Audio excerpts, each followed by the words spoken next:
Salut tout le monde. Je parais très grave aujourd'hui, tout simplement parce que cette vidéo n'était pas du tout prévue et j'ai pris beaucoup de réflexion avant de la faire. Je vous explique, de toute façon vous avez vu dans le titre ce qui s'est passé, vous vous doutez de quoi je parle si vous avez regardé les infos, que vous habitiez en France ou que vous habitiez, je pense, n'importe quel pays du monde, je pense qu'on en a parlé.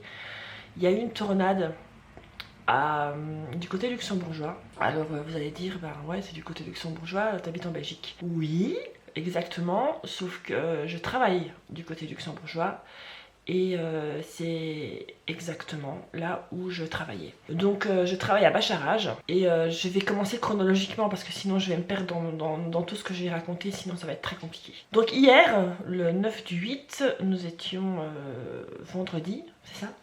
Je suis paumée, oui. Vendredi 9 du 8, je travaillais de 13h à 20h. La journée se passe tout à fait normalement, à part qu'il faisait pas très beau par dehors, enfin c'était vraiment pas génial quoi. Sur le coup de 5h30, je suis hors caisse, donc c'est-à-dire que je suis dans le magasin et je vais à mes occupations, enfin je remets en rayon, je nettoie, enfin voilà, je suis dans le magasin. Et à un moment donné, je passe par la fenêtre, on a une grande baie vitrée dans le magasin, et je dis à une de mes collègues, donc on travaillait à 3 personnes ce jour-là, donc ma collègue Stéphanie, moi et mon chef. Et je dis à ma collègue qui était en caisse, waouh, je sais pas si t'as vu dehors, mais on est quand même mieux à l'intérieur qu'à l'extérieur. Et effectivement, il y avait une pluie torrentielle, c'était un truc de fou. C'est bien simple, on a une pompe à essence qui est juste devant notre magasin, de l'autre côté de la rue. On la voyait plus. C'était un rideau de pluie, c'était un truc de fou. Donc les gens qui étaient dehors se pressaient pour rentrer dans le magasin ou pour rentrer dans leur voiture pour se mettre à l'abri. Et le temps qu'on réalise, on voit des débris passer par la fenêtre, enfin, on voit des choses voler. Et un bruit assourdissant. On ne se rend pas compte de ce que c'est. Et ma collègue sort de caisse, paniquée, et on se met tous dans un coin du magasin, et le chef qui était au bureau a la bonne idée, enfin oui, la très bonne idée, de baisser les volets, parce qu'on a des stores qui ferment les volets quand le magasin est fermé. Et là, donc on ne voit plus rien, forcément, puisqu'on n'a plus du tout de visu avec l'extérieur, mais le bruit assourdissant continue. Alors quand je vous raconte tout ça, vous vous dites, putain, ça dure des minutes et des minutes très très longues. Mais non, c'est quelque chose qui va durer peut-être 30 secondes, le temps de panique, et puis après c'était terminé. On a des fenêtres de toit dans le magasin, on a la 5 qui mesure plus ou moins 2 mètres carrés, voilà, plus ou moins. Avec le bruit, ça s'est ouvert. On n'a pas compris pourquoi. Est-ce qu'il y a eu un choc? Est-ce qu'il y a eu un... On n'a pas compris pourquoi. Donc on a des trompes d'eau qui sont tombées dans le magasin, à 5 endroits. Donc c'était très impressionnant aussi. Juste avant ça, on a eu de la poussière qui arrivait dans le magasin. Donc on pense, c'est une supposition que j'ai, hein, on pense que... la charpente a bougé certainement et qu'il y a eu la poussière qui est sous les toits, sous les combles, qui s'est envolée partout. Et puis après, le temps de panique dans le magasin, tout le monde crie et puis plus rien. Plus rien, à part la pluie qui continue, mais le bruit, plus un bruit. Et alors ce qui m'a fait sourire, oui, ça m'a fait sourire. Et en même temps, ça m'a énervé. C'était des gens qui avaient leur caddie et qui ne le lâchaient pas. Qui se sont dit on va quand même faire nos courses alors qu'il tombait encore des trompes d'eau. Le chef décide de rouvrir les volets s'ouvrent et on se rend compte qu'on a échappé à quelque chose d'incroyable. Mais vraiment, c'était pas une petite pluie torrentielle, c'était une tornade. Effectivement, nous on l'a pas vu puisque quand on a fermé, on ne voyait plus rien, mais je vous assure que le bruit était incroyable.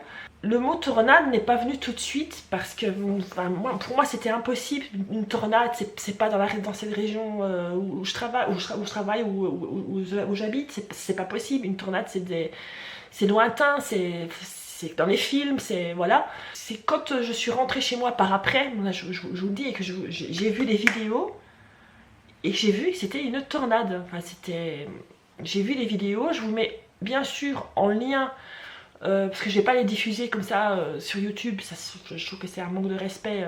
C'est pas que c'est un manque de respect, c'est que déjà le droit à l'image, déjà pour la personne qui a diffusé les images, je peux pas lui piquer son image. Donc je mets les liens dans la barre d'infos. N'hésitez pas à aller voir si vous n'avez pas vu les infos à la télé. Enfin voilà, moi je vous mets tous les liens. On avait des enfants dans le magasin qui étaient complètement paniqués. Les parents essayaient de les rassurer comme ils pouvaient, mais c'était pas facile. Les gens, la première chose qu'ils ont été voir, bah, c'est les dégâts sur leur voiture, sur le parking. Et là, il y en avait beaucoup de dégâts. Il y avait des voitures qui étaient complètement cabossées, des vitres pétées, des roues arrachées. Enfin, c'était hallucinant. Il y a une dame qui était coincée dans sa voiture, une dame enceinte, qui était coincée dans sa voiture parce qu'elle venait d'arriver sur le parking et voilà, elle n'a pas su sortir. Donc elle, on l'a fait rentrer directement.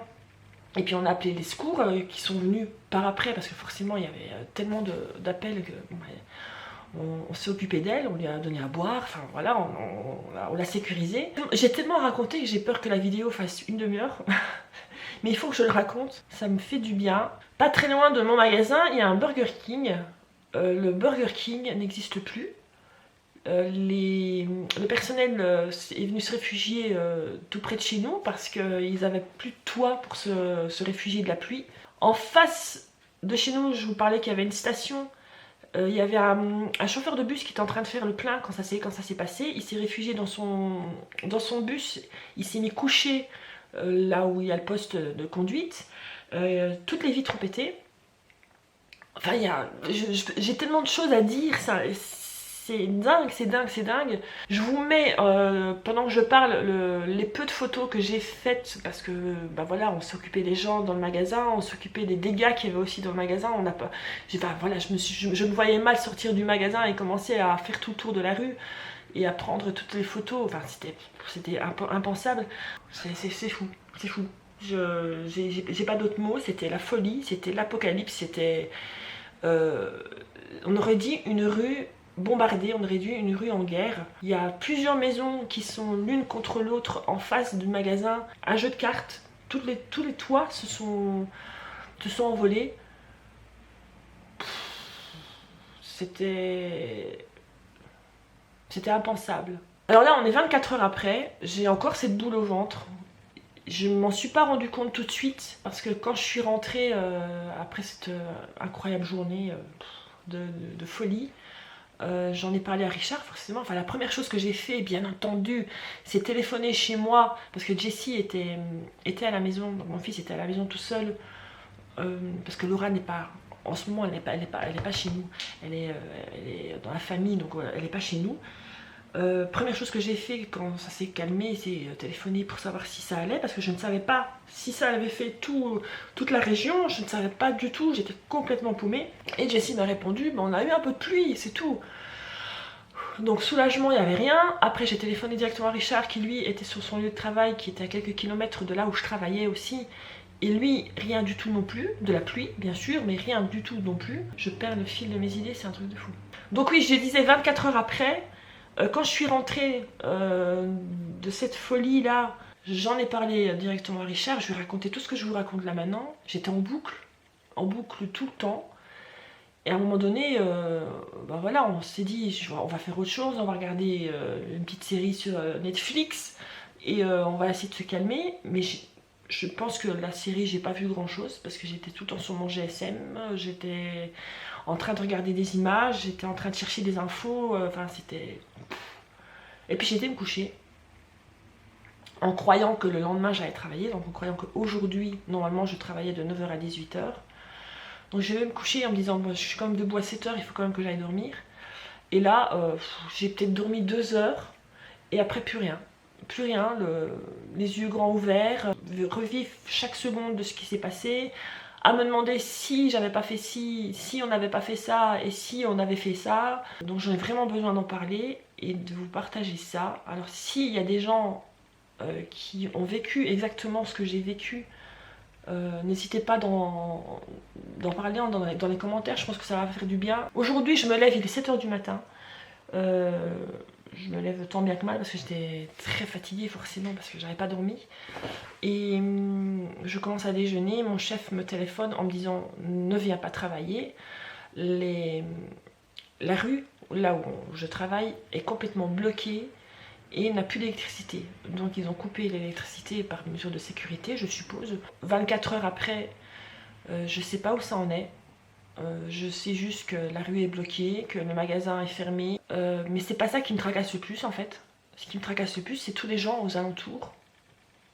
Tous les habitués qu'on avait du magasin, toutes les petites vieilles personnes qui venaient chercher leur paquet de café tous les jours ou leur pot de confiture. Enfin, voilà, des gens qu'on voyait tous les jours, qui habitaient là, en face, on le sait qu'ils habitent là. Ils ont perdu énormément et que je sais pas ce qui se passe pour eux en ce moment. Donc c'est ça qui me tracasse le plus en fait. C'est vraiment... je crois que c'est ça qui me fait le plus mal. Parce que finalement, nous, on n'a rien eu, on a eu beaucoup de chance, on a eu énormément de chance. Mais ces gens-là n'ont pas eu de chance, quoi. Enfin, voilà, ils ont tout perdu, et enfin, peut-être pas tout perdu, j'exagère peut-être, voilà, mais en tout cas, il y a certainement des personnes qui ont perdu très gros, et voilà. Alors, d'après les dernières nouvelles, je pense qu'il y a 14, 15, 16, d'après les dernières nouvelles, blessés, mais blessés, voilà, il n'y a pas d'autres victimes, il n'y a pas de victimes très graves, tant mieux, tant mieux, tant mieux. Il y a un autre village qui a été touché, qui est juste à côté d'une autre qui s'appelle Pétange, et là c'était très grave aussi. La plupart des photos ou des vidéos que vous avez vues sur internet ou à la télé aux infos, c'était Pétange, et c'était assez impressionnant aussi. Les rues sont complètement dévastées, enfin c'est un truc de fou. Je vais arrêter là, je pense que j'ai vidé mon sac, ça m'a fait du bien. Et évidemment, je crois que j'ai même pas la peine de le dire, mais je vais quand même le dire, c'est pas une vidéo que je fais avec plaisir. Enfin voilà, si je l'avais pas fait, je pense que j'en serais heureuse et qu'il ne serait rien passé. Inutile de me dire que je fais ça juste pour avoir des vues. Non, je fais ça pour donner mon témoignage. Je pense que c'est important. Et je suis peut-être la seule personne un peu connue, je mets des très gros guillemets, des très grosses parenthèses, qui pourrait vous partager ça. Donc voilà, je me suis dit que c'était important de le faire. Voilà. Si vous êtes dans les victimes de cette effroyable chose, tout mon courage, je vous envoie tout mon courage, et voilà, si on se croise, n'hésitez pas à venir me dire vous avez vu la vidéo, que ça vous a fait du bien, j'espère. Je vous laisse et je vous fais de très gros bisous à tous. Ciao.